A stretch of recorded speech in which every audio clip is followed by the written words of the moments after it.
오늘 주일 설교 본문 말씀은 시편 127편 1절에서 5절입니다. 봉독하겠습니다.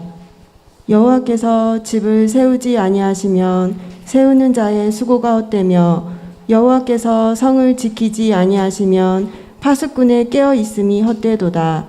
너희가 일찍이 일어나고 늦게 누우며 수고의 떡을 먹음이 헛되도다. 그러므로 여호와께서 그의 사랑하시는 자에게는 잠을 주시는도다. 보라, 자식들은 여호와의 기업이요 태의 열매는 그의 상급이로다. 젊은 자의 자식은 장사의 수중의 화살 같으니 이것이 그의 화살통에 가득한 자는 복되도다. 그들이 성문에서 그들의 원수와 담판할 때에 수치를 당하지 아니하리로다. 본문은 인간의 생활 영역 전체를 하나의 관점에서 다룬 후에 그 관점을 세 가지 영역에 적용하고 있습니다. 그 영역은 인생, 가정 및 교회 그리고 후손들입니다. 시편 기자의 초점은 일하는 자의 방법, 즉 사람이 부지런히 일하느냐 게을리 하느냐에 있지 않습니다. 이 시의 핵심은 누가 그 일의 주체인지를 묻는 데 있습니다. 저는 여러분들이 진심으로 행복한 삶을 살아갈 수 있기를 간절히 진심으로 소원하는 사람입니다. 주께서 형성해 주신 가정들마다 천국을 누릴 수 있기를 정말 바라는 사람입니다. 정말 그러한 의미에서 오늘 이 말씀은 여러분에게 행복을 줄 수 있고 여러분의 삶을 보장해 줄 수 있는 하나님의 말씀이기 때문에 마음에 새기기 바랍니다.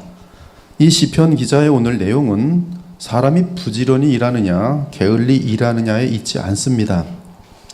이 시의 핵심은 누가 그 일의 주체인지를 묻는 데 있습니다. 그 일을 여호와께서 하시느냐 그러면 영원한 의미가 있는 인생이 될 것이지만 네가 하느냐 그러면 헛수고라는 것입니다.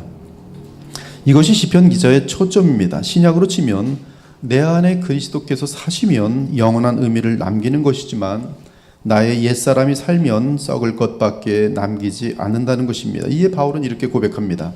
사람이 무엇으로 심든지 그대로 거두리라. 자기의 육체를 위하여 심는 자는 육체로부터 썩어질 것을 거두고 성령을 위하여 심는 자는 성령으로부터 영생을 거두리라. 그러면 이제 1절을 상고해 봅시다. 여호와께서 집을 세우지 아니하시면 세우는 자의 수고가 헛되며 여호와께서 성을 지키지 아니하시면 파수꾼의 깨어 있음이 헛되도다.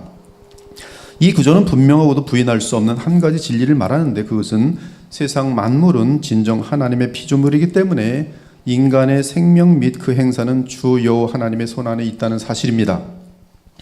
다시 말해서 어떤 개인이든 공동체든 하나님을 믿고 의뢰하지 않는다면 인간적인 모든 노력은 결국 물거품이 되고 만다는 의미입니다. 현실을 볼 때는 그것이 뭐가 존재하는 것 같지만 그렇지 않습니다. 반드시 성경의 뜻대로 하나님의 미리 알려주신 대로 거품이 되는 것이. 따라서 1절의 결론은 우리 인생에 있어서 하나님이 세우지 않으시면 헛되도다라고 합니다. 헛된 것이, 하나님이 지키지 아니하시면 헛된 것이, 아무리 여러분들이 가정을 세우려고 해도 헛됩니다. 아무리 많은 사람들을 모아놓고 교회를 하려고 해도 헛됩니다. 여러분의 인생이 온갖 노력을 할지라도 여러분의 인생의 끝은 헛됩니다. 그러면 무엇이 헛되다는 말씀입니까? 2절을 보니 너희가 일찍 일어나고 늦게 누우며 수고의 떡을 먹으며 헛되도라라고 합니다. 여기서 일어나고 누우며 떡을 먹음은 모두 현재 분사형으로 되어 있습니다. 즉 매일 되풀이하며 계속 같은 일을 하는 것을 말합니다. 새벽같이 일어나 밤을 하얗게 새다시피 일하고 그렇게 수고하며 매일 살아가지만 그럼에도 그 인생의 모든 수고와 삶 자체가 헛되다는 것이. 그런데 왜 헛됩니까? 바로 그 질문에 대한 대답에 2절에 그러므로가 답을 줍니다. 이들은 아무리 수고하지만 여호와께서 주시는 잠을 모르기 때문에 헛되다는 것이.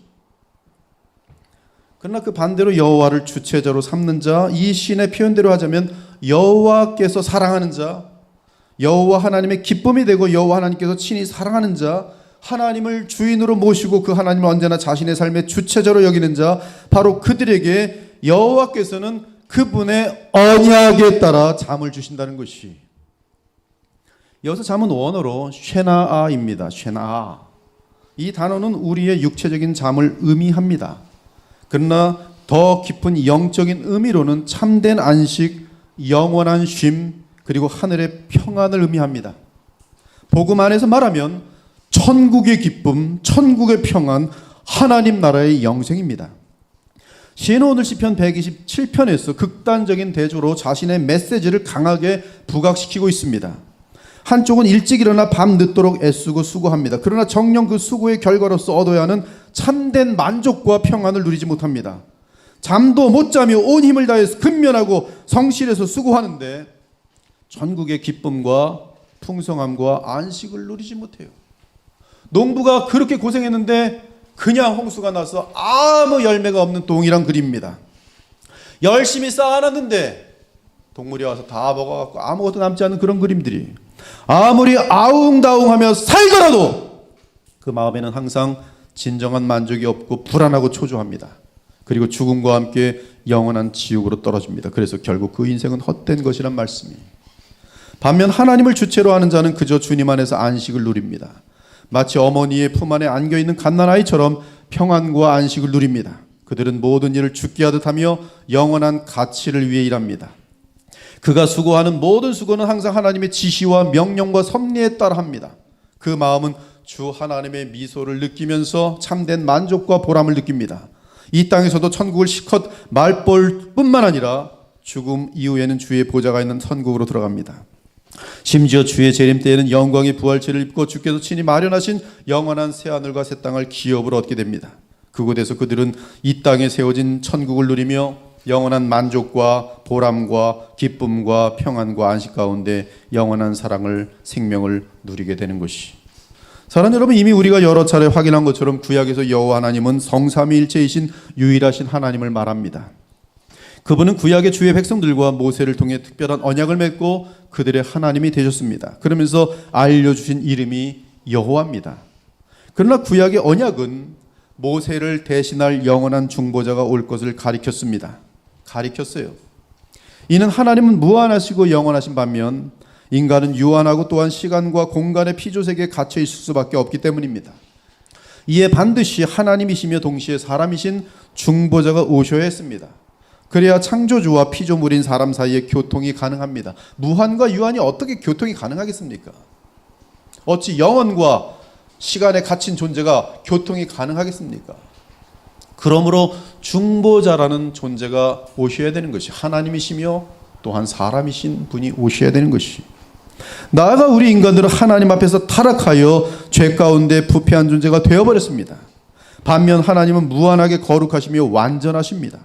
따라서 우리의 죄를 해결해주는 중보자 없이는 인간은 하나님 앞에 나갈 수 없었습니다. 그러므로 영원한 중보자가 오셔야 했습니다.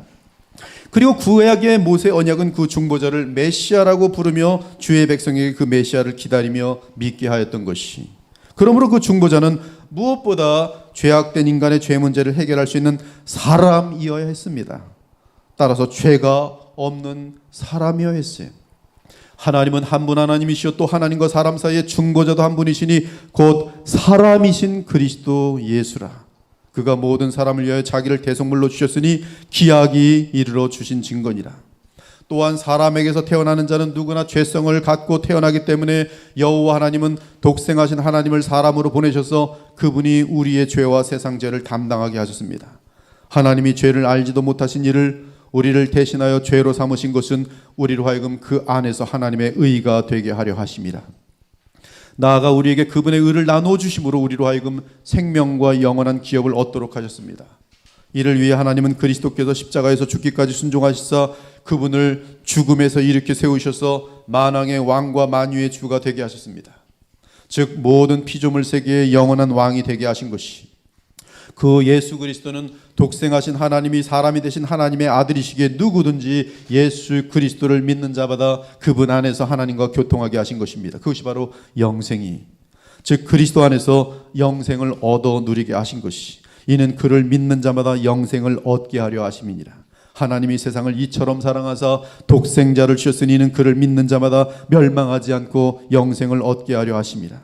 하나님이 그 아들을 세상에 보내신 것은 세상을 심판하려 하심이 아니요 그로 말미암아 세상이 구원을 받게 하려 하심이라.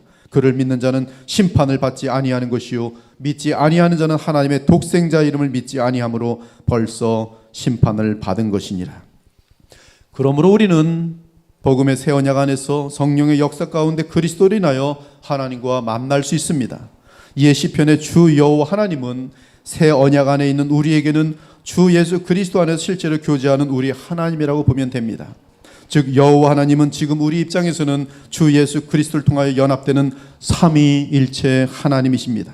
그러므로 본문은 새 언약 시대에 우리에게 있어서는 주 예수 그리스도를 삶의 주인으로 모시지 않는 인생은 헛되다는 것을 말합니다. 주 예수 그리스도를 통하여 오는 거룩한 힘으로 살지 않는 인생은 헛되다는 것입니다. 그분이 나의 삶의 주체자가 되지 않고 내가 내 삶의 주인이 될 때 내 삶의 모든 영역은 반드시 헛되며 썩게 될 것을 알려주신 것입니다. 그러므로 주 예수 그리스도를 자신의 삶의 주체자로 삼는 자, 시편의 표현대로 하면 여호와께서 사랑하시는 자는 주께서 주시는 잠을 즐길 수 있게 됩니다. 참된 안식과 평안을 누리게 된다는 말씀이, 수고하고 무거운 짐진 자들아 다 내게로 오라 내가 너희를 쉬게 하리라. 나는 마음이 온유하고 겸손하니 나의 멍에를 메고 내게 배우라. 그리하면 너희 마음이 쉼을 얻으리라. 이는 내 멍에는 쉽고 내 짐은 가벼움이라. 이처럼 우리의 구원자여 중보자이신 예수 그리스도를 우리의 삶의 주체자로 모셨느냐 그렇지 않느냐에 따라 우리 인생의 결과가 무한하게 좌우됩니다.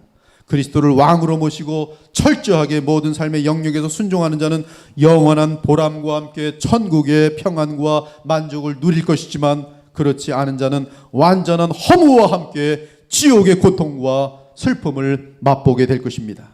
사랑 여러분, 내 자신이 주인된 삶은 언제나 쫓기고 지치는 삶을 살아갑니다.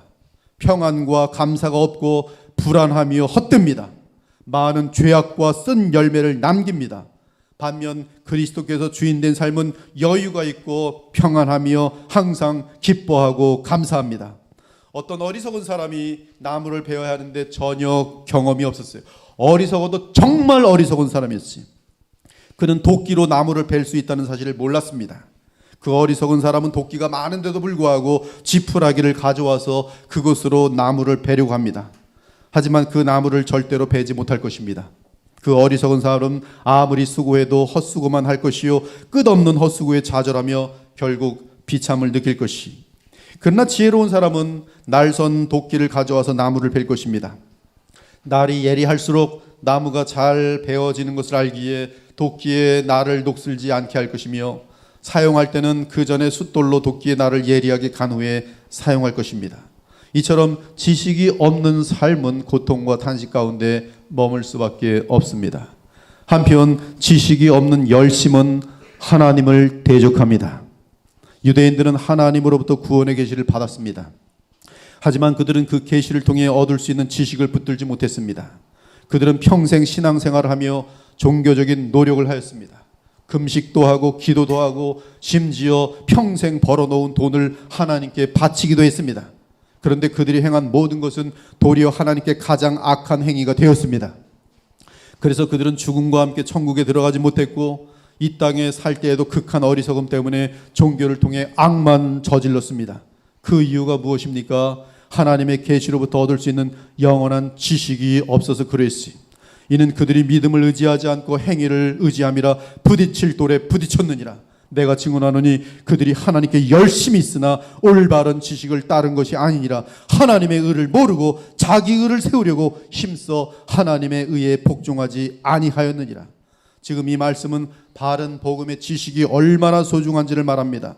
참된 복음의 지식이 없이는 행하는 종교적인 모든 열심이 얼마나 위험한 것인고 얼마나 헛된 것인지를 알려주는 내용인 것이, 마귀가 얼마나 부지런한지 아십니까? 그는 잠도 자지 않고 전 세계의 모든 인간들을 향하여 쉬지 않고 미혹하는 일을 하고 있어요. 수천 년 동안 그 짓을 해왔습니다. 하지만 그가 아무리 수고해도 결국은 영원한 불못에 떨어질 것입니다. 따라서 그의 수천 년의 수고는 물거품이 될 것이며, 나아가 그의 수고는 도리어 자기 자신에게 더 큰 고통과 저주와 멸망을 가져올 것입니다. 그러므로 마귀처럼 일만 하지 말고 하나님을 삶의 주체자로 모시고 그분이 시키는 대로 하기 바랍니다. 주께서 일을 맡기시면 그분의 뜻을 따라 그분의 영광을 위해 부지런하고 성실하게 일하기 바랍니다. 그러면 반드시 하늘의 평안이 넘치며 감사와 풍성함이 차고 넘치게 될 것이며 영원한 보람을 안겨주는 열매를 거두게 될 것이, 평안을 너에게 끼치노니 곧 나의 평안을 너에게 주노라. 내가 너에게 주는 것은 세상이 주는 것과 같지 아니하니라. 너희는 마음에 근심하지도 말라, 두려워하지도 말라. 사랑하는 여러분, 시편 127편은 주 예수 그리스도를 자신의 삶의 주체자로 모시지 않은 많은 사람들의 모든 수고가 헛되며 그들의 수고가 전부 무너진다는 점에서 예수님의 어리석은 부자 비유와 같은 메시지를 전합니다. 얼마나 어리석은 부자인지 몰라요. 한 부자가 그 밭에 소출이 풍성함에 심중에 생각하여 이르되 내가 곡식 쌓아둘 것이 없으니 어찌할꼬 하고 또 이르되 내가 이렇게 하리라. 내 곡간을 헐고 더 크게 짓고 내 모든 곡식과 물건을 거기 쌓아두리라. 또 내가 내 영혼에게 이르되 영혼아 여러 해 쓸 물건을 많이 쌓아두었으니 평안히 쉬고 먹고 마시고 즐거워하자 하리라 하되 하나님은 이시되 어리석은 자여 오늘 밤에 내 영혼을 도로 찾으리니 그러면 내 준비한 수고한 모든 것들이 누구의 것이 되겠느냐 하셨으니 자기를 위하여 재물을 쌓아두고 하나님에 대하여 부여하지 못한 자가 이와 같으니라. 또한 주의 재림이 가까워지면서 세상의 멸망이 코앞에 있는데도 영원한 나라를 준비하지 못하는 지독히 어리석은 자들에 대한 경고의 메시지와도 같습니다. 노아가 방주에 들어가던 날까지 사람들이 먹고 마시고 장가들고 시집가더니 홍수가 나서 그들을 다 멸망시켰으며 그들의 수고는 다 멸망으로 끝나버렸어요. 또 롯의 때와 같으리니 사람들이 먹고 마시고 사고 팔고 심고 집을 짓더니 롯이 소돔에서 나가던 날에 하늘로부터 불과 유황이 비오듯 하며 그들을 멸망시켰느니라. 인자가 나타나는 날에도 이러하리라. 새벽부터 밤까지 먹고 마시고 사고 팔고 심고 집을 짓는 수고를 하는 자들이 다 멸망하게 되는 이유는 다른 이유가 아니라 바로 그들의 삶의 주체자가 주 예수 그리스도가 아니라 인간들 자신이기 때문입니다. 이에 사도 야고보 사도는 들으라. 너희 중에 말하기를 오늘이나 내일이나 우리가 어떤 도시에 가서 거기서 1년을 머물며 장사하여 이익을 보리라 하는 자들아, 내일 일을 너희가 알지 못하는도다. 너희 생명이 무엇이냐? 너희는 잠깐 보이다가 없어지는 안개니라. 안개와 같은 인생들. 너희가 도리어 말하기를 주의 뜻이면 우리가 살기도 하고 이것을 또 저것을 하리라 할 것이거늘 이제도 너희가 허탄한 자랑을 하니 그러한 자랑은 다 악한 것이라. 이 말씀을 오늘 시편 기자의 고백처럼 내 삶의 주체자가 그리스도가 아닐 때 결국 삶의 끝에서 남는 것은 허탄과 죄밖에 없다는 것이, 그러므로 내 삶의 주체자를 여호와 하나님 곧 우리 주 예수 그리스도로 삼아야만 우리의 수고와 삶과 생명은 영원히 설 수 있는 것이, 이처럼 우리 주 예수 그리스도를 고려하지 않은 삶은 영원한 가치가 없어요. 영원한 가치가 없는 것은 결국 반드시 아무런 의미가 없는 허무로 마칩니다. 허무로 마치. 이에 솔로몬은 예수 그리스도를 주인으로 모시지 않는 하늘 아래의 삶에 대해 분명히 경고했어요. 전도자가 이르되 헛되고 헛되며 헛되고 헛되니 모든 것이 헛되도다. 해 아래에서 수고하는 모든 수고가 자기에게 무엇이 유익한가? 내가 해 아래에서 행하는 모든 일을 보았노라. 보라 모두 다 헛되어 바람을 잡으려는 것이로다. 그 후에 내가 생각해 본즉 내 손으로 한 모든 일과 내가 수고한 모든 것이 다 헛되어 바람을 잡는 것이며 해 아래에서 무익한 것임을 알았도다. 이러므로 내가 사는 것을 미워하였노니 이는 해 아래서 하는 일이 내게 괴로움이요 모두 다 헛되어 바람을 잡으려는 것이기 때문이로다. 사람이 해 아래서 행하는 모든 수고와 마음에 애쓰는 것이 무슨 소득이 있으랴. 일평생 근심하며 수고하는 것이 슬픔뿐이라. 그의 마음이 밤에도 쉬지 못하나니 이것도 헛되도다.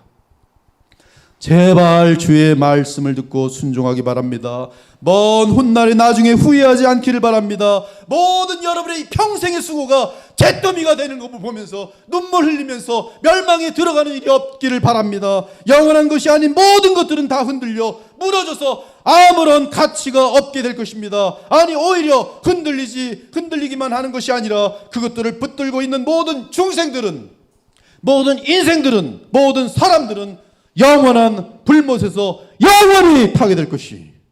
여러분은 하나님께서 말씀하실 때 거역하지 마십시오. 옛 선조들은 땅에서 모세를 통해 경고를 받고도 순종하지 않다가 벌을 받았습니다. 이제는 하나님께서 하늘로부터 우리에게 경고하시는데 우리가 그 말씀을 듣지 않는다면 어떻게 되겠습니까? 예전에는 그 소리가 땅을 흔들었지만 이제는 땅뿐만 아니라 하늘까지도 다시 한번 흔들어 놓겠다고 하나님께서 약속하셨습니다. 지금 쉬운 성경 히브리서 12장 25절에서 29절 읽는 거예요. 지금 제가 사는 게 아니고. 다시 한 번이라는 말은 흔들릴 수 있는 것들은 모조리 없애버리시겠다는 뜻이기도 합니다. 이것은 흔들리지 않는 것들만을 남기려는 것입니다. 우리가 흔들리지 않는 나라를 가졌으니 감사드립시다. 하나님을 기쁘시게 하며 경건함과 두려움으로 그분께 예배드립시다. 우리 하나님은 모든 것을 태워버리는 불과 같은 분이십니다. 하나님 말씀이 쉬운 성경. 더 늦기 전에 영원한 가치를 위해 살기 바랍니다. 정말 진심으로 간절히 호소합니다. 영원한 가치를 위해 살 수 있는 유일한 길은 오직 예수 그리스도를 의지하며 그분을 여러분의 마음과 삶의 전 영역의 주인으로 모시고 순종하는 것밖에 다른 길이 없습니다. 당분간은 주 예수 그리스도 없이 살아가더라도, 또한 그분을 내 삶의 영역의 주인으로 모시지 않더라도 뭔가 되는 것 같고 바쁘게 살면서 뭔가 의미가 있다고 착각할 수 있습니다. 하지만 결국은 험으로 마칠 것이며 온갖 죄악으로 마치게 될 것이고 마침내 영원한 멸망에 이르게 될 것입니다. 만유의 주이신 우리 주 예수께서 우리의 인생 전체를 평가하실 날이 반드시 있습니다. 심판의 날이 반드시 있습니다. 그때 우리를 향한 영원한 영광과 기업이 결정된다는 사실을 잊지 않기 바랍니다. 주 예수 그리스도를 주로 모시지 않은 영혼들마다 그 인생들은 헛수고로 끝나면서 영원한 멸망에 떨어진다는 사실을 잊지 않기 바랍니다. 그러므로 우리가 낙심하지 아니하노니 우리의 겉사람은 낡아지나 우리의 속사람은 날로 새로워지는도다. 우리가 잠시 받는 환난에 경한 것이 지극히 크고 영원한 영광에 중한 것을 우리에게 이루게 함이니 우리가 주목하는 것은 보이는 것이 아니요 보이지 않는 것이니 보이는 것은 잠깐이요 보이지 않는 것은 영원함이라. 여기서 보이지 않는 것은 어떠한 형이상학적인 그런 개념이 아니고요. 예수님의 재림과 함께 임할 영원한 기업을 얘기하는 것이, 아직 오지 않았기 때문에 보이지 않는 것이, 우리는 그 예수님 재림 위에 영원한 나라 때문에 이 잠시 세상을 믿음으로 살고 있다는 말씀을 하고 있는 것이, 그런즉 우리는 몸으로 있든지 떠나든지 주를 기쁘시게 하는 자가 되기를 힘쓰노라. 이는 우리가 다 반드시 그리스도의 심판대 앞에 나타나게 되어 각각 선악간에 그 몸으로 행한 것을 따라 받으려 함이라. 이에 사람들의 저 깊은 마음속에는 하나님의 심판에 대한 두려움이 있습니다. 따라서 하나님과 교통하지 않는 자들은 그 두려움을 제거하기 위해 이 세상에 썩을 것들을 자꾸 쌓아놓으며 붙드는 것이, 일찍 일어나 밤늦도록 애쓰고 수고하지만 항상 불안하고 초조한 것입니다. 그래서 그들은 수고합니다. 여러분, 수고하는 것, 열심을 내는 것이 다 칭찬받을 일이 아닌 것을 분명히 알기 바랍니다. 그 수고하는 동기가 사람마다 틀려요. 불안해서 얼마나 잠도 못 자고 뛰는 사람 많은지 몰라요. 이것은 불안해서 나오는 수고예요. 그리고 그러한 수고는 순식간에 죄악으로 바뀝니다. 두려움을 제거하기 위해 이 세상에 썩을 것을 자꾸 쌓아놓기 위해 열심히 사는 것이, 일찍 일어나 밤늦도록 애쓰고 수고하지만 항상 불안하고 초조합니다. 그래서 그들은 수고합니다. 불안하기 때문에 보험도 여러 개 들어야 하고, 보험값 많이 내려니 항상 생활비가 부족하고, 불안하기 때문에 뭔가를 계속 쌓는 것이, 심지어 남의 것을 빼앗아서라도 자기 것을 쌓고자 합니다. 왜? 불안하니까. 하지만 아무리 쌓아도 만족이 없고 불안한 길은 여전한 것이, 가인은 아벨을 죽이고 하나님 앞에 물러나게 되었습니다. 그는 자기 힘으로 자신의 삶을 살았습니다. 그런데 그의 삶의 특징은 하나님과의 교통이 없으니 썩을 것을 계속 쌓고 스스로 힘을 키우는 것이 있어요. 하나님의 백성들은 온 세상으로 나아가 정복하는 것인데, 하나님의 그 사랑과 은혜로 정복하는 것인데, 카인은 무엇하는지 아십니까? 불안하니까 성을 쌓아요. 여호와께서 이르시되 네가 무엇을 하였느냐? 내 아우의 핏소리가 땅에서부터 내게 호소하느니라. 땅이 그 입을 벌려 내 손에서부터 내 아우의 피를 받았은즉 내가 땅에서 저주를 받으니 내가 밭을 갈아도 땅이 다시는 그 효력을 내게 주지 아니할 것이요 너는 땅에서 피하며 유리하는 자가 되리라. 가인이 여호와께 아뢰되 내 죄벌이 지기가 너무 무거우니이다. 가인이 여호와 앞을 떠나서 그 다음에 가인이 뭐 하는지 아십니까? 성을 쌓고 또 쌓고 돈의 성, 권력의 성, 사람들과의 인맥의 성. 그의 아들의 이름으로 성의 이름을 에녹이라 하니라. 가인의 후손 실라는 두발 가인을 낳았으니 그는 구리와 새로 여러 가지 기구를 만드는 자가 되었고 전쟁 무기들을 만들기 시작합니다. 불안한 거예요. 죽이고 제가 나를 언제 공격할지 몰라. 죽이고 그래서 무기를 만들어야 돼. 라멕은 이르되 내 목소리를 들으라. 내 말을 들으라. 나의 상처로 말미암아 내가 사람을 죽였고 나의 상함으로 말미암아 소년을 죽였도다. 가인을 위하여는 벌이 7배일진데 라멕을 위하여는 벌이 77배 1이로다 하였더라. 기고만장하고 자기가 쌓은 것과 권력을 붙들고서 교만의 극치를 달리고 있는 라멕을 볼 수 있어요. 이것이 바로 카인의 후예들이에요. 하나님을 떠나 자신이 자신의 삶의 주체자가 된 가인의 후손들의 삶의 특징들인 것이 쌓고 싸우고 전쟁하고 죽이고 그리고 망하는 것이. 혹시 여러분 중에 항상 쌓기만 하면서 계속 쫓기는 지친 삶을 살아가고 있다면 그 사람은 주 예수 그리스도를 주인으로 모시지 않는 삶을 살고 있는 것이. 특히 삶의 과정이 일주일 돌아보면 죄밖에 없고 싸움밖에 없고 거짓말밖에 없고 아첨과 교만으로 가득하다면 분명히 그 삶은 그리스도께서 주인된 삶이 아니. 아라비안 나이트의 기니를 불러대는 그 소년처럼 예수님이 필요한 불러댈 뿐인 것이, 하나님을 불러낼 것이. 돈이 더 필요하니까 하나님이 필요한 것이고 권력이 필요하니까 하나님이 더 필요한 것이고, 그것이 형통주의의 신학 아니겠어요? 그 형통신학에 한국이 물들어 있어요. 망할 신학이. 하나님의 말씀에 따라 살아내지 못하고 거룩과도 무관한 자신의 더러운 야망을, 하나님의 이름을 불러서 남들은 수고하며 이루는 것을 나는 기도로 이루겠다는 아주 어리석음이 극치인 것이지. 여러분의 삶의 과정이 죄와 거짓과 아첨과 교만으로 가득하다면 분명히 그 삶은 그리스도께서 주인된 삶이 아닙니다. 이에 그 결국은 허무와 함께 멸망으로 마칠 것이. 반면 매일 환경을 초월하여 감사와 거룩함과 하늘의 평안을 누린다면 그 삶은 그리스도를 주인으로 모신 삶입니다. 그런 삶의 과정은 믿음과 순종과 거룩과 관용과 나눔입니다. 물론 세상이 죄악으로 가득 차 있기 때문에 주 예수 그리스도를 삶의 주인으로 모신 사람들의 삶에도 고난이 있습니다. 그러나 그 고난은 오히려 영적으로 유익을 줄 뿐입니다. 따라서 주 예수 그리스도를 주체로 하는 인생은 결국 어떤 상황에서도 합력하여 선을 이루므로 영원한 보람과 함께 영원한 영광을 누리는 풍성한 영생의 삶이 될 것입니다. 오늘 이후로 철저하게 내 삶의 주인으로 예수 그리스도를 모시기 바랍니다. 그리고 그 후에는 주인 되신 예수께서 시키시는 대로 하기 바랍니다. 그러면 그 나머지는 하나님이 하십니다. 그분께서 내 인생을 책임져 주실 것입니다.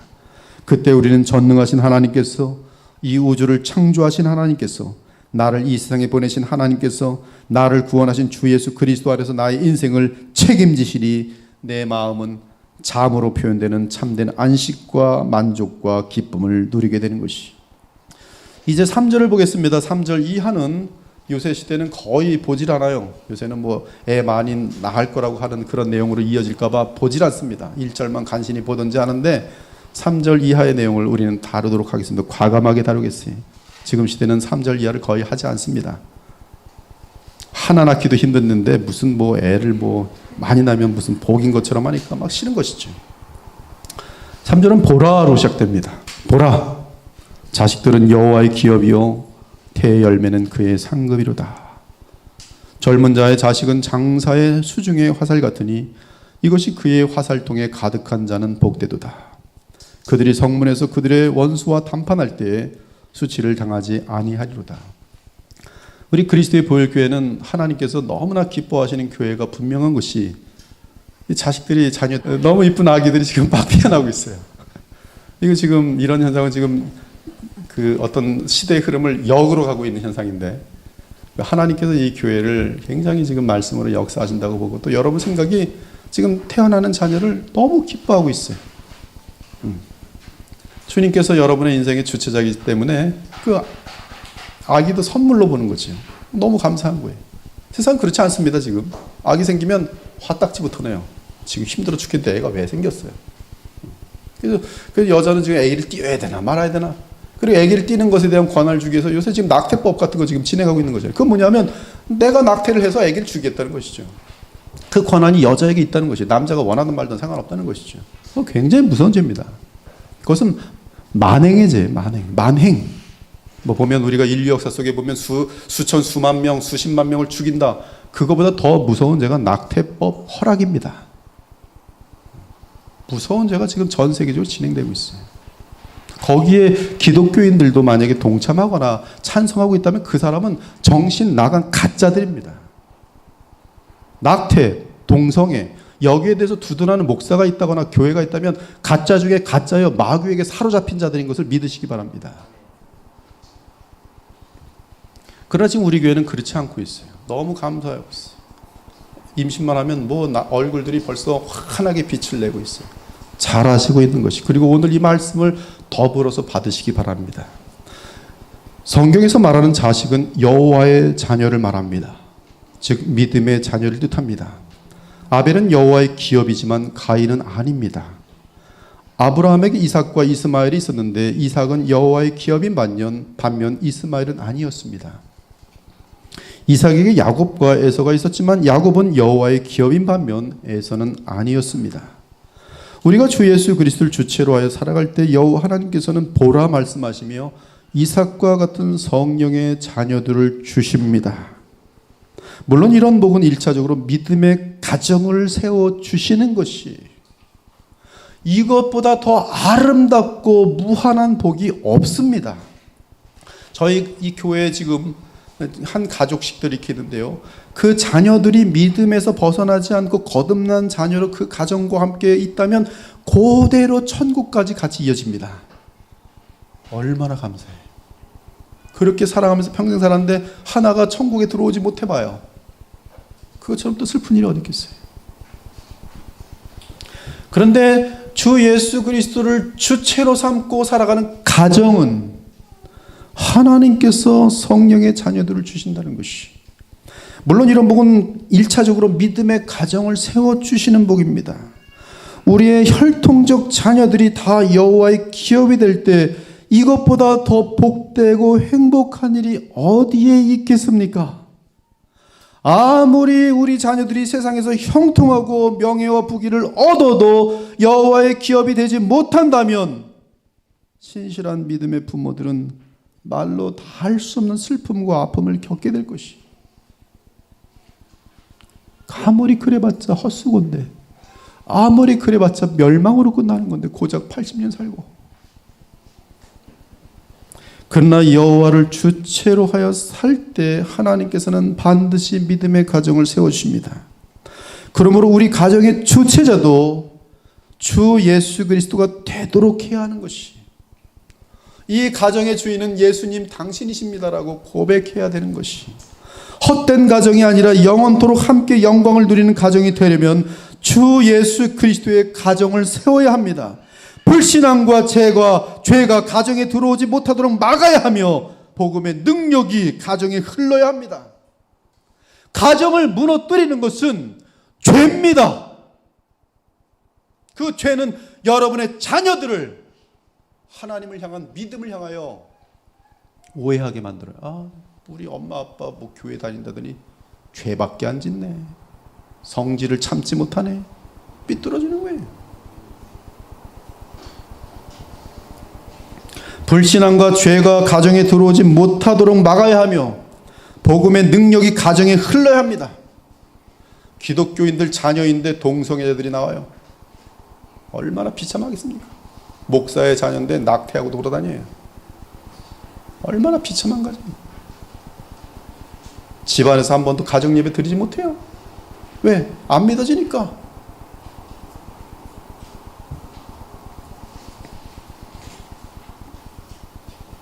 특히 어렸을 때부터 그러므로 자녀들을 믿음으로 세워놓으면 그들이 장성하여지면서 하나님 나라의 역군들이 될 것입니다. 애를 많이 낳는 것이 복이 아니라 애를 낳았으면 주시는 대로 받으셔서 바르게 믿음으로 그들을 인도해야 된다는 말씀이에요. 어떻게? 우리 주 예수 그리스도를 그 가정의 주체자로, 주인으로, 왕으로 모심으로 말미암아 그러한 가정은 그들이 자라나면서 하나님 나라의 역군들이 될 것이. 제가 어떤 목사님 봤더니 자녀가 아들이 셋인데 전부 목사예요. 제가 그분한테는 고개를 숙입니다. 어마어마한 사람. 그들이 장성하여지면서 하나님 나라의 역군들이 돼요. 그러한 가정은 화살통에 화살이 가득한 가정과 같습니다. 즉 함께 주의 나라를 위해 싸울 수 있는 동역자들이 많이 있는 것이. 물론 이러한 복된 가정의 개념은 신약 개념으로 볼 때 교회로 연장됩니다. 교회로 이어지는 게 아니라 교회로 연장돼요. 이 가정이 있고 이 가정들이 함께 모일 때 그 교회는 어마어마한 그러한 이 주님의 은혜가 능력이 넘치게 되는 것이. 주 예수 그리스도가 주체가 되는 교회를 향해서 하나님께서는 성령으로 거듭나게 하시는 역사를 통하여 약속의 자녀들을 더하여 주십니다. 그 교회는 원수와 대적하는 때에 힘을 얻어 승리할 것입니다. 주 여호와 하나님의 사랑과 축복을 받아 누리는 가정과 교회는 그 영혼이 잘되며 범사가 잘되며 강건할 것이, 은혜와 평강이 넘칠 것입니다. 사랑하는 여러분, 교회는 충만한 것이, 교회는 하나님의 충만이라 했어요. 그 충만이 무엇인지 아십니까? 모든 좋은 것의 충만이. 교회가 하나님이 기뻐하시는 공동체가 될 때는 그 공동체에 속한 자들은 하나님의 한량없는 은혜를 누릴 수밖에 없도록 돼 있어요.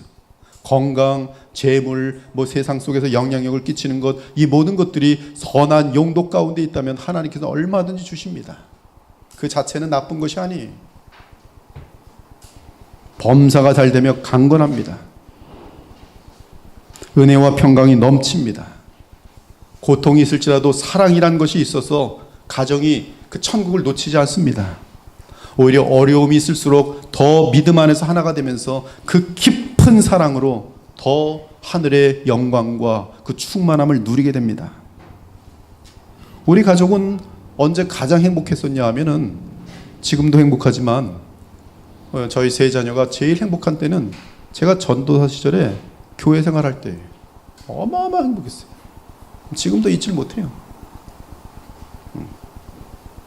그러니까 아름다움이라는 것과 정말 마음속의 축복이라는 것은 엉뚱한 데 있어요. 반면에 돈도 많고 그냥 지들 멋대로 하는데 애들이 다 이상하게 부패돼요. 자가용이나 이상한 거 비싼 거 몰라 그러고 1억짜리 몰고 다니려 그러고, 그러면 아버지랑 된통부터 부딪히면서 난리가 나죠. 집에 들어오지도 않고. 은혜와 평강이 넘치. 주 예수 그리스도께서 머리가 되신 가정과 주 예수 그리스도께서 머리가 되신 교회는 충만 하나님 나라의 충만이 거기에 흘러넘칠 수밖에 없는 것이, 주 하나님이 붙들어 주시고 보호하시며 평안을 주실 것입니다. 그래서 복되고 형통한 가정과 교회가 될 것입니다. 이로써 시편 기자는 우리의 모든 삶의 영역에서 주 예수 그리스도가 주체가 되도록 해야 함을 주장합니다. 내 인생, 내 가정, 내 기업에서 내가 주인이 아니라 오직 주 예수 그리스도가 왕이시며 주가 되도록 하라는 것이. 한편 4절에서 젊은 자의 자식이란 말은 복음의 시대에 적용할 경우 기회가 있을 때 복음을 전함으로 얻게 된 영적 자녀들을 의미합니다. 제 인생도 복음으로 얻은 영적 자녀들이 언제나 제게 힘과 위로를 주고 있습니다. 항상 교제가 끊이지 않고 있습니다. 고대 사회에서 자녀들은 용사가 자신의 수중에 지닌 화살처럼 든든한 것이며 화살통에 화살이 가득한 것처럼 든든했습니다. 바울은 복음으로 나온 자녀들로 인하여 든든함을 느꼈어요. 그들을 바라보면서 바울은 그들이야말로 자신의 면류관이라고 고백합니다. 그러므로 나의 사랑하고 사모하는 형제들, 나의 기쁨이며 면류관인 사랑하는 자들아. 이처럼 우리가 주 예수 그리스도를 주체로 하여 살아갈 때 가정에서나 사회에서나 교회에서 우리를 통해 태어나는 영적 자녀들은 젊은 자의 자식으로서 언제나 우리 자신에게 도움과 유익이 될 것이. 이러한 여호와의 기업이 많을수록 영적인 세력이 더 커져갑니다. 하나님의 교회와 나라가 든든히 서가는 것이. 오늘 우리 이호범 집사님의 기도처럼 하나님의 말씀은 흥왕하여 더하더라. 믿는 사람이 다 함께 있어 모든 물건을 서로 통용하고 또 재산과 소유를 팔아 각 사람의 필요를 따라 나눠지며 날마다 마음을 같이하여 성전에 모이기를 힘쓰고 집에서 떡을 떼며 기쁨과 순전한 마음으로 음식을 먹고 하나님을 찬미하며 또 온 백성에게 칭송을 받으니 주께서 구원받는 사람을 날마다 더하게 하시니라. 마지막으로 시편 127편은 성문에서 원수와 담판할 때 수치를 당하지 아니하리로다라고 결론을 냅니다. 성문에서라는 뜻은 여호와 하나님이 보시고 역사가 보며 모든 사람들이 보는 곳에서 일어난 사건을 말합니다. 따라서 공개적인 한판 승부가 있는 곳입니다. 그리스도께서 주체가 된 삶은 내 안에서의 영적 전투에서 승리하게 됩니다. 내 속의 죄성을 마침내 이기고 평안과 감사를 누리게 됩니다. 주 예수 그리스도를 언제나 삶의 주체로 모시려고 자신을 내려놓는 사람은 그 긴 훈련 기간을 지나면서 점점 강건해집니다. 결국 원수를 만나 성문에서 단판을 지게 되는데 이때 그 전쟁에서 이기는 승리의 기쁨을 얻게 됩니다. 그리고 원수들이 모든 수고를 파한 후에 그들이 우리에게 노략질해 간 것들을 다시 찾아옵니다. 성문에서 원수와 단판할 때의 수치를 당하지 아니하리로다. 즉 모든 사람들이 보는 앞에서, 세상이 보는 앞에서, 역사 앞에서 마귀와 영적 전투를 벌일 때, 죄의 세력과 싸울 때, 이단 세력과 싸울 때, 비진리와 싸울 때 결단코 주 예수 그리스도를 주체로 하는 삶과 교회 공동체는 부끄러움을 당하지 않게 될 것이라는 선포예요. 그러션 매체는 그 당시에 볼 때 소수기 때문에 패배하는 것 같았어요. 아닙니다. 그가 하나님의 진리를 지킴으로 말미암아 하나님은 그가 정말 이 자유주의와 함께 담판할 때 그때는 현상적으로 지는 것 같았지만 오히려 자유주의는 그 이후에 다 물러가고 매체의 그 신학은 지금도 하나님의 나라를 위해서 위대하게 쓰이고 있는 것이죠. 결코 예수 그리스도를 주체로 하는 교회와 삶은 부끄러움을 당하잖아요. 내 짐을 여호와께 맡기라. 그가 너를 붙드시고 의인의 요동함을 영원히 허락하지 아니하시리로다. 여호와께서 나를 붙드심이로다. 천만원이 나를 에워싸 진친다 하여도 나는 두려워하지 아니하리로다. 내가 평안히 눕고 자리니 나를 안전히 살게 하시는 이는 오직 여호와이시니라. 그러나 주 예수 그리스도를 주인으로 모시지 않는 삶은 평생 수고하고 고생하고 불안과 초조 가운데 있지만 점점 쇠약해질 것입니다. 겉으로는 성공하는 것처럼 보이지만 가정이 무너지고 교회가 무너질 것이, 특히 죄와 거짓 앞에서 마귀의 유혹 앞에서 무너짐으로 인하여 성문에서 모든 사람들 앞에서 부끄러움을 당하고 그동안 수고했던 모든 것을 다 잃게 될 것입니다. 어느 날 갑자기 다시는 재기할 수 없는 낭패를 당하게 될 것입니다. 따라서 궁극적으로 그러한 인생과 가정과 공동체는 영원히 무너질 것이, 그래서 그의 모든 수고가 헛수고가 될 것이며 더 무서운 것은 여호와 하나님의 영원한 공의의 심판 가운데 영벌에 처하게 되는 것이. 예수께서는 우리 인생을 어디에 세우나에 대한 진리를 선포하셨습니다. 어떤 반석의 삶의 수고와 노력을 세울 것이냐를 말씀하셨어요. 그러므로 누구든지 나의 이 말을 듣고 행하는 자는 그 집을 반석 위에 지은 지혜로운 사람 같으리니 비가 내리고 창수가 나고 바람이 불어 그 집에 부딪히되 무너지지 아니하나니 이는 주추를 반석 위에 놓은 깔달기라. 예수 그리스도의 심판 때 견디고 이기는 것은 오직 반석입니다. 그러므로 반석을 믿고 그 위에 세운 삶은 무너지지 않는 것이, 내게 주신 하나님의 은혜를 따라 내가 지혜로운 건축자와 같이 터를 닦아두매 다른 이가 그 위에 세우나 그러나 각각 어떻게 그 위에 세울까를 조심할지니라. 이 닦아둔 것 외에 다른 터를 닦아둘 자가 없으니 이 터는 곧 예수 그리스도라. 이제 여호와 하나님께서는 성령으로 우리들에게 우리의 삶의 모든 영역의 주관자로 주 예수 그리스도를 모실 것을 격려하십니다. 우리의 인생 목표가 무엇입니까? 만일 주 예수 그리스도를 삶의 주체자로 모시지 않는 이유가 있다면 그것은 여러분에게 우상이 있다는 것이, 여러분의 삶을 헛된 삶과 멸망으로 마치기 전에 당장 하나님보다 예수님보다 더 사랑하는 그것을 지금 내려놓으시고 태우셔야 돼요. 이런 사실을 명확하게 알고 있는 여호수아가 죽음 직전에 유언을 남깁니다. 그러므로 이제는 여호와를 경외하며 온전함과 진실함으로 그를 섬기라. 너희 조상들이 강척족과 애굽에서 섬기던 신들을 치워버리고 여호와만 섬기라. 만일 여호와를 섬기는 것이 너희에게 좋지 않게 보이거든 너희 조상들이 강 저쪽에서 섬기던 신들이든지 또는 너희가 거주하는 땅이 있는 아모리 족속의 신들이든지 너희가 섬길 자를 오늘 택하라. 저도 여러분에게 담대하게 선포합니다. 예수님 제대로 믿지 않으려면 그냥 세상으로 가세요. 저 교회 숫자 늘어나고 주는 거 별로 관여치 않습니다. 뭐 이것도 아니고 저것도 아니고 헷갈리게 하지 마세요. 그냥 가세요. 그냥 믿지 마세요. 교회 자체를 다니지 마세요. 예수님 얘기도 하지 마세요. 성경도 읽지 마세요. 세상 사람들처럼 빨리 사세요. 그리고 세상에서 성공하세요. 멸망하든 말든. 그러나 그것이 아니라 하나님의 은혜로 말미암아 영원한 나라가 느껴지고 영원한 나라에 대한 두려움이 있고 예수님의 사랑이 느껴진다면 이왕 믿는 거 결단하세요. 왜 헷갈리게 계속 살아가요? 결과도 알지도 못하고. 너희가 섬길 자를 오늘 택하라. 그러나 오직 나와 내 집은 여호와를 섬기겠노라. 여러분도 오늘 이 결정을 내리기 바랍니다. 세상의 정보와 사상에 속지 않기 바랍니다. 소돔과 고모르처럼 불에 탈 세상을 위해 수고하지 않기 바랍니다. 썩을 것을 위해 새벽부터 밤늦게까지 고통당하며 일하지 않기를 바랍니다. 사랑하는 여러분, 믿음으로 오늘 시편 127편의 진리를 상고하시기 바랍니다. 지금 우리 주 예수 그리스도를 여러분의 삶의 주체자로 모시기 바랍니다. 또 한 번만 모시지 말고 계속 쉬지 말고 그분을 여러분의 삶의 주체자로 모시고 그분의 지시를 따르기 바랍니다. 그분은 창조주시며 완전한 지혜자이시고 모든 풍요함을 가지신 분이고 우리를 죽기까지 사랑하시는 분이십니다. 따라서 그분을 삶의 주체자로 모시면 여러분의 삶은 참으로 행복하고 안전할 수밖에 없는 것이,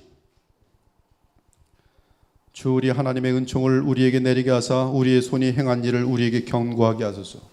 우리의 손이 행할 일을 견고하게 하소서. 너희 행사를 여호와께 맡기라. 그리하면 네가 경영하는 것이 이루어지리라.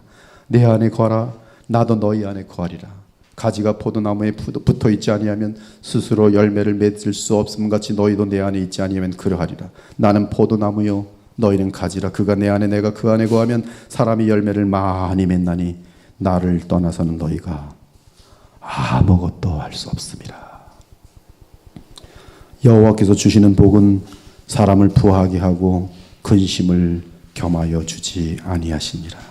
그러므로 염려하여 이르기를 무엇을 먹을까, 무엇을 마실까, 무엇을 입을까 하지 말라. 이는 다 이방인들이 구하는 것이라. 너희 하늘 아버지께서 이 모든 것이 너희에게 있어야 할 줄 아시느니라. 그런즉 너희는 먼저 그의 나라와 그의 의를 구하라. 그리하면 이 모든 것을 너희에게 더하시리라. 그러므로 내일 일을 위하여 염려하지 말라. 내일 일은 내일이 염려할 것이요 한날의 괴로움은 그날로 족하니라. 나의 삶 전체에서 예수 그리스도의 말씀에 철저하게 순종하고 있는지를 늘 확인하며 살기 바랍니다. 주께서 원하시는 대로 그분의 형상을 온전히 담고 있는지, 주의 뜻에 따라 참 사랑을 나누고 있는지, 이 세상을 본받지 않고 살아가고 있는지, 주님이 내게 주신 사명과 은사를 주의 말씀대로 성실하고 사용하며 하나님 나라에 도움이 되도록 하는지, 내 가정 및 교회와 사회에서 빛과 소금의 역할을 하며 우리 주 예수 그리스도와 하나님께 영광된 삶을 살고 있는지를 오늘도 점검하며 돌아보기 바랍니다. 예수 그리스도를 여러분의 삶의 주체로 모신다는 것은 오직 주의 말씀을 믿고 순종하는 것을 말합니다. 따라서 말씀을 많이 읽으시면서 묵상해야 돼요. 근데 말씀을 많이 읽고 묵상하는 이유가 나는 너보다 더 많이 알고 나는 너보다 더 똑똑하다, 그런 걸 위해서 하지 마시고, 그러면 그것 때문에 망하는 거예요. 성경 많이 알아서.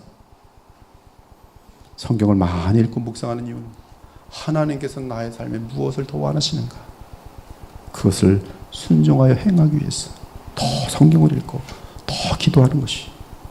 그리고 이렇게 하나님 말씀에 순종할 수 있도록 사람의 힘으로 살 수 없기 때문에 성령의 역사를 허락해 달아야 되려고 그런 가운데 순종을 하고 나면 그 나머지는 하나님께 맡기고 그분의 뜻을 따르면서 평안을 누리면 되는 것이, 나의 하나님이 그리스도 예수 안에서 영광 가운데 그 풍성한 대로 너희 모든 쓸 것을 채우시리라. 오늘 이후로 오직 주 예수 그리스도를 다시 삶의 주인으로 모시는 여러분의 인생, 가정, 교회 나아가 여러분을 통해 이 사회가 주 예수 그리스도를 왕으로 영접하게 되기를 우리 주 예수 그리스도 이름으로 축원합니다. 아멘.